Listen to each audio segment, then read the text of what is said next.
The night of the school's spring tour began with an energy that felt harmless, almost carefree, the kind of excitement that wraps itself around young people before life reminds them how unpredictable the world can be.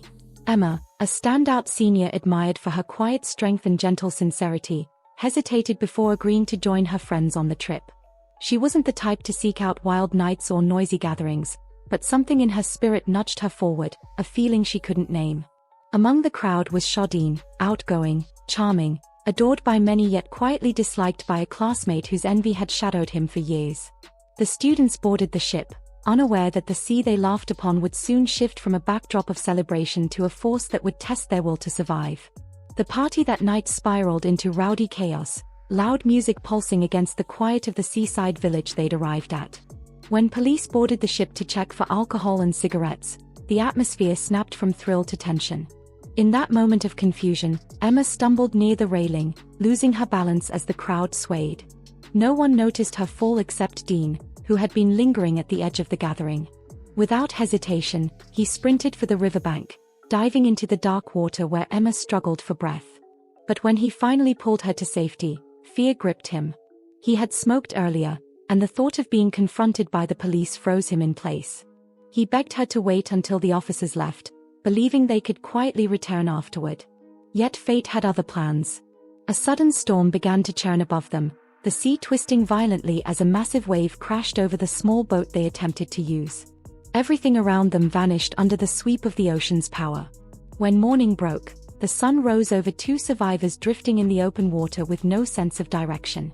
Dean reached for his phone only to find it soaked beyond repair. Emma's battery had died sometime during the night, leaving them with no connection to the world they had known hours earlier. As the sky stretched endlessly above them, they scanned the horizon for ships, but even the birds seemed to have abandoned them. Then Emma caught sight of something in the distance, an island, quiet and still beneath the morning light. Hope flickered in both of them as they paddled toward it, imagining shelter, help, maybe even other people. But after hours of climbing over rocks and wandering beneath the heavy trees, the truth revealed itself. The island was untouched, uninhabited, and utterly isolated.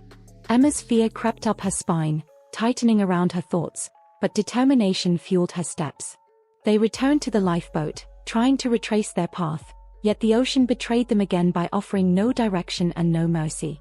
Meanwhile, the trainers conducting attendance on the mainland discovered two students missing and alerted authorities immediately. Parents rushed to the docks, Emma's mother frantic and trembling, Dean's father silent behind grief he never learned to express. Search teams formed, boats launched, and hope carried them into open waters. But the sea, vast and indifferent, gave nothing back. On the island, Emma and Dean made the kinds of choices people make when survival becomes their only language. They rationed the food she had brought, built crude shelter from branches, collected fruit from trees, and traced an enormous SOS into the sand with aching fingers. Emma stayed hopeful, imagining her parents calling her name. Dean, however, sank into shadows of doubt. His past weighed heavily on him, the accident from his childhood, the guilt of his mother's death, the distance between him and his father. He believed no one would come searching for him. But he was wrong. His father searched every day, chartered helicopters, refused to sleep while his son was missing. Emma's mother never stopped scanning the ocean from the shore. Even as weeks turned into a month and authorities withdrew, the parents did not surrender to silence. The days on the island blurred into one another. Hunger carved their bodies, exhaustion weakened their minds, yet they pushed on.